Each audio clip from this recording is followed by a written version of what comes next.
6.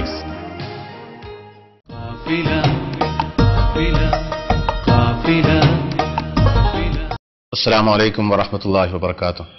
ഇന്ന് സമൂഹത്തിലേറെ ചർച്ച ചെയ്യപ്പെട്ടുകൊണ്ടിരിക്കുന്ന വിഷയമാണ് സ്ത്രീധനം.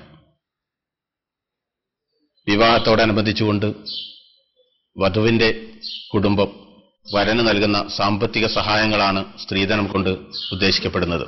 സ്ത്രീധനം സംബന്ധമായി സാമ്പത്തികമായി വിവിധ തട്ടുകളിലുള്ള സമൂഹത്തിനിടയിൽ വ്യത്യസ്തമായ കാഴ്ചപ്പാടുകളാണ് നിലനിൽക്കുന്നത്. പാവപ്പെട്ട കുടുംബങ്ങളിലൂടെ പെൺകുട്ടികൾ അവർക്ക് അനുയോജ്യമായ ഒരു വരനെ കണ്ടെത്തുന്നതിനു വേണ്ടി സാമ്പത്തികമായ മാർഗങ്ങൾ ലഭ്യമല്ലാത്തതിന്റെ കാരണത്താൽ ഇന്ന് കണ്ണീര് കുടിക്കുന്ന കഥകളാണ് വാർത്താമാധ്യമങ്ങളിലൂടെ നമ്മൾ കണ്ടുകൊണ്ടിരിക്കുന്നത്. സാമ്പത്തികമായ പിന്നോക്കാവസ്ഥ, സ്ത്രീധനമെന്ന മഹാമാരിയുടെ മുമ്പിൽ പകച്ചു നിൽക്കേണ്ട അവസ്ഥയാണ് പെൺകുട്ടികളുടെ രക്ഷിതാക്കൾക്ക് വന്നു ഭവിച്ചുകൊണ്ടിരിക്കുന്നത്. വല്ല വിധേനയും കല്യാണം കഴിച്ചു കൊടുത്താൽ തന്നെ സ്ത്രീധനം ലഭിക്കാത്തതിന്റെ പേരിൽ ഭർത്തൃ വീട്ടിൽ വെച്ചുകൊണ്ട് ക്രൂരമായ പീഡനത്തിന് വിധേയമാകുന്ന നിരവധി പെൺകുട്ടികളുടെ കഥകൾ നാം കേട്ടുകൊണ്ടിരിക്കുന്നു. ഈ ഒരു പശ്ചാത്തലത്തിൽ സ്ത്രീധനം എന്ന വിഷയത്തെക്കുറിച്ചുകൊണ്ടുള്ള ഒരു ചർച്ചയ്ക്ക് വളരെയേറെ പ്രസക്തിയുണ്ട്. കേരളത്തിലെ പ്രമുഖ ഇസ്ലാമിക പണ്ഡിതനും വളാഞ്ചേരി മർക്കസ് തർബിയത്തുൽ ഇസ്ലാമിയയിലെ ഇസ്ലാമിക് ആൻഡ് ആർട്സ് വിഭാഗത്തിന്റെ പ്രിൻസിപ്പലും കോർഡിനേഷൻ ഓഫ് ഇസ്ലാമിക് കോളേജസിന്റെ കോർഡിനേറ്ററുമായ അബ്ദുൽ ഹക്കീം ഫൈസി ആദർശേരിയുമായി ഇത് സംബന്ധിച്ചുകൊണ്ട് നമുക്ക് സംസാരിക്കാം. അസ്സലാമു അലൈക്കും വറഹ്മത്തുള്ളാഹി വബറകാതുഹു. സ്ത്രീധനം സംബന്ധിച്ചുകൊണ്ട് ഇസ്ലാമിന്റെ കാഴ്ചപ്പാട് ഒന്ന് വിശദീകരിക്കാമോ? സ്ത്രീധനം ഇസ്ലാമിക സമ്പ്രദായമല്ല. ഇസ്ലാമിൽ നിലനിൽക്കുന്ന സമ്പ്രദായം മഹറാണ്.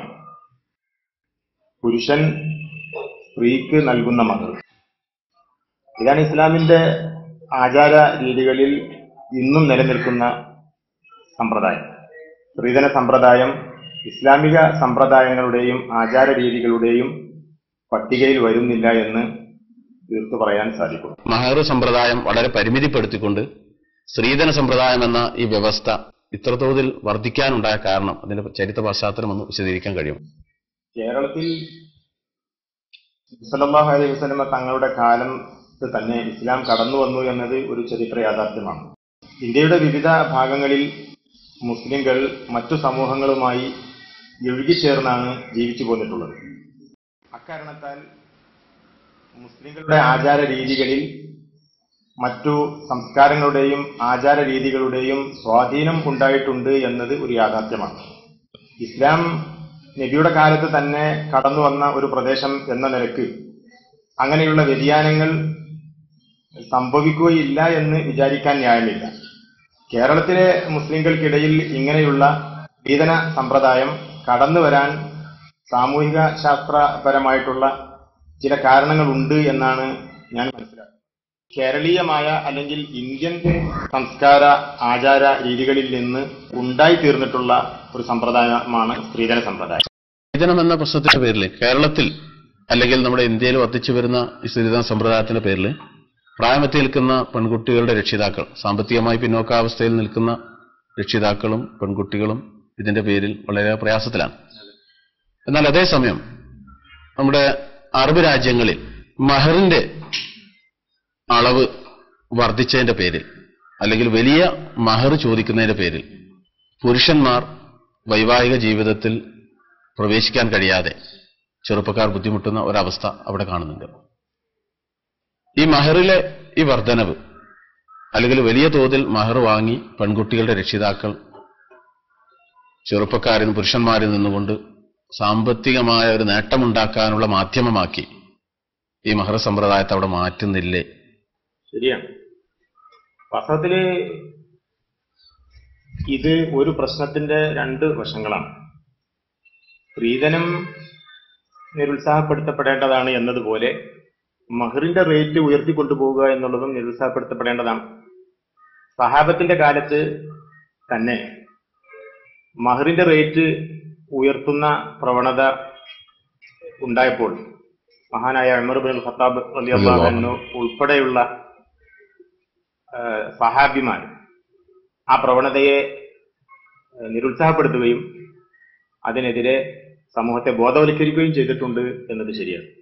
മഹാനായ ഗസാലി റഹ്മത്തുള്ളാഹി അലൈഹി ഈ വിഷയം പ്രതിപാദിച്ച് സംസാരിക്കുമ്പോൾ മഹറിന്റെ റേറ്റ് ഉയർത്തുന്നത് അനഭിലഷണീയമായതുപോലെ സ്ത്രീയുടെ ഭാഗത്തു നിന്ന് പുരുഷൻ ധനം ആവശ്യപ്പെടുന്നതും അനഭിലഷണീയമാണ് എന്ന് തുറന്നു പറഞ്ഞിട്ടുണ്ട്. ഒരു പ്രശ്നത്തിന്റെ രണ്ട് മുഖങ്ങളാണ് ഈ പറയുന്ന കാര്യം. അതുകൊണ്ട് മഹറിന്റെ റേറ്റ് ഉയർത്തുന്നത് ശരിയല്ല, സ്ത്രീധനം ഏതായാലും ശരിയല്ല, നമുക്കപ്പോൾ മനസ്സിലാക്കാൻ സാധിക്കും. മഹർ യഥാർത്ഥത്തിൽ ഉള്ള കാര്യമാണ്. അത് തന്നെയും പരിധികൾ ലംഘിച്ച് അതിന്റെ റേറ്റ് ഉയർത്തുന്നത് ശരിയല്ല എന്ന് പറയുമ്പോൾ ഒട്ടുമില്ലാത്ത ഇസ്ലാമിക ആചാര രീതികളുടെ ചട്ടക്കൂട്ടിൽ വരാത്ത ഒരു കാര്യം നമ്മൾ ആചരിക്കുകയും അതിന്റെ റേറ്റ് ഉയർത്തി കൊണ്ടുപോയി രക്ഷിതാക്കളുടെ നടുവൊടിക്കുകയും ചെയ്യുന്ന സമ്പ്രദായം ഏതായാലും ശരിയല്ല എന്ന് വളരെ വ്യക്തമായി നമുക്ക് മനസ്സിലാക്കാൻ സാധിക്കുമല്ലോ.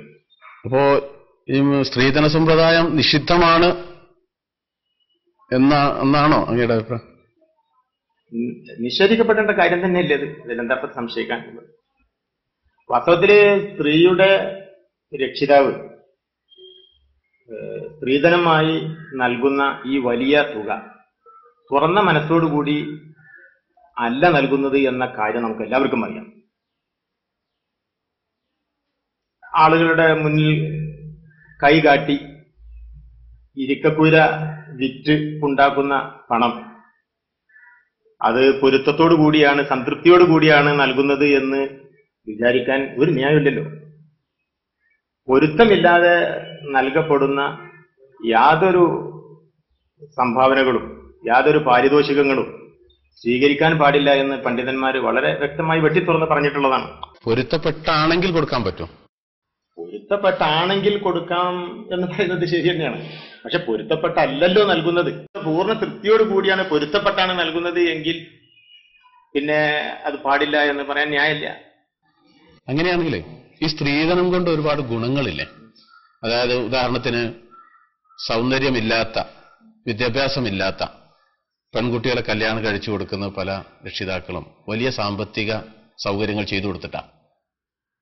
സൗന്ദര്യമുള്ള കുട്ടികളെ കല്യാണം കഴിച്ചു കൊണ്ടുപോകാൻ ചെറുപ്പക്കാർ ഒന്നുമില്ലാതെ തന്നെ തയ്യാറാകുമ്പോൾ സൗന്ദര്യമില്ലാത്തതിന്റെ പേരിൽ അല്ലെങ്കിൽ വിദ്യാഭ്യാസമില്ലാത്തതിന്റെ പേരിൽ സ്ത്രീധനം കൊണ്ട് അനുഭവിക്കുന്ന പോലെ തന്നെ നമ്മുടെ പെൺകുട്ടികൾ ചിലരെങ്കിലും പ്രയാസം അനുഭവിക്കുന്നുണ്ട്. അത് നമുക്ക് നിഷേധിക്കാൻ കഴിയാത്തൊരു സത്യമാണ്.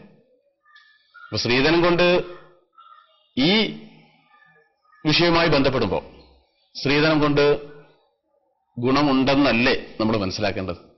ഇത് വലിയൊരു പ്രശ്നമാണ് താങ്കൾ ഉന്നയിക്കുന്നത്.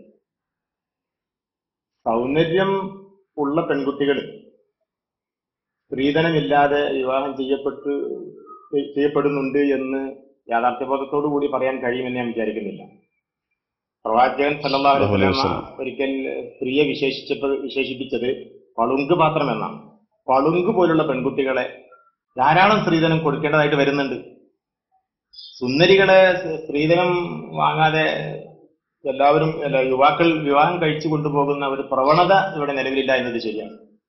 ഒറ്റപ്പെട്ട സംഭവങ്ങളിൽ കുട്ടികൾ സ്ത്രീധനത്തിനെതിരെയുള്ള ബോധവൽക്കരണം നടന്നുകൊണ്ടിരിക്കുന്ന കാലമാണ്. സ്ത്രീധനം വേണ്ട എന്ന് വെക്കുന്നുണ്ടാകാം.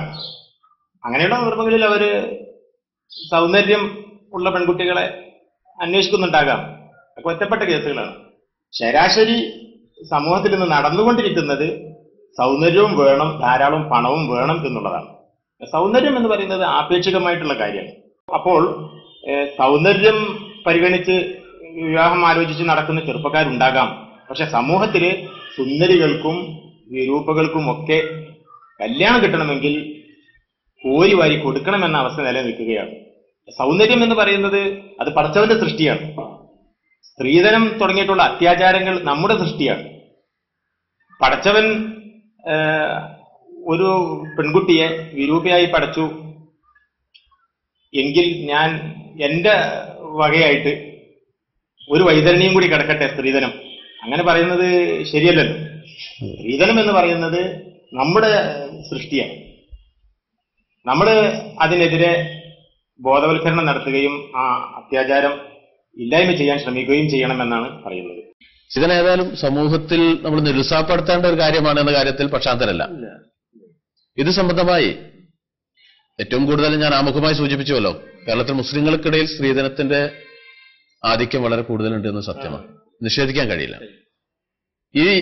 ഇതിനെതിരെ ഏതു തരത്തിലുള്ള ഒരു നീക്കമാണ് നമുക്ക് നടത്താൻ സാധിക്കുക?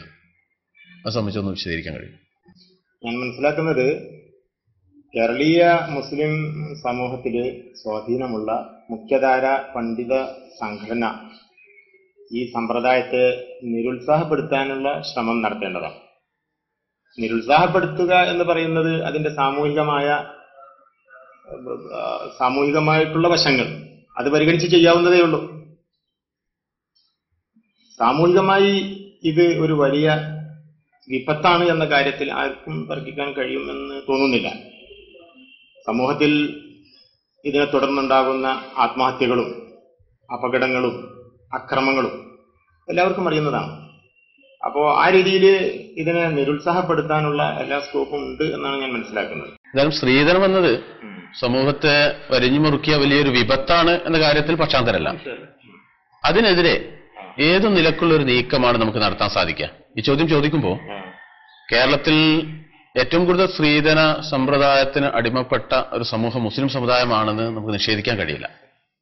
അതുകൊണ്ട് തന്നെ അതിനെതിരെ ശക്തമായൊരു നീക്കം ഏത് കോണിലൂടെ നമുക്ക് നടത്താൻ സാധിക്കും? അതിനുള്ളൊരു മാർഗം ഒന്ന് വിശദീകരിക്കാൻ കഴിയും?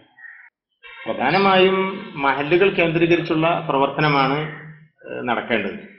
മഹല്ലുകൾ കേന്ദ്രീകരിച്ച് പല നന്മകളും സ്ഥാപിച്ചെടുക്കാനും തിന്മകൾ ഇല്ലായ്മ ചെയ്യാനും നമുക്ക് സാധിക്കും എന്നുള്ളത് യാഥാർത്ഥ്യമാണ്. അതിന് പല അനുഭവങ്ങളും നമ്മുടെ മുമ്പിൽ സാക്ഷിയായിട്ടുണ്ട്. അതെ അതെ. ഈ കാര്യത്തിലും മഹല്ലുകൾ ശ്രമിക്കുകയാണെങ്കിൽ നമുക്ക് സൃഷ്ടിപരമായി പലതും ചെയ്യാൻ സാധിക്കും എന്നുള്ളൊരു യാഥാർത്ഥ്യമാണ്.